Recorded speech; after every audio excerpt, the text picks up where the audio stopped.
Ассаламу алейкум, урматтуу Багастыруу Кыргызстан каналынын көрүүчүлөрү, кутмаган күн барыңыздарга.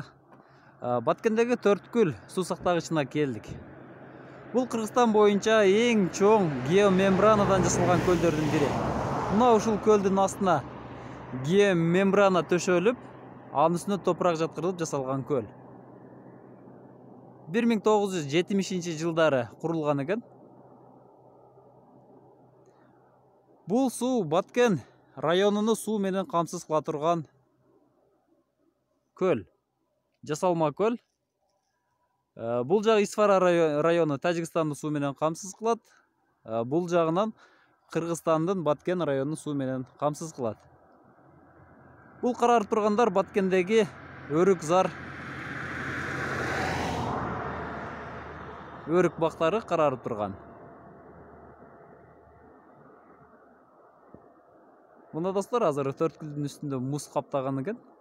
Муздар эми гана эрие баштаптыр.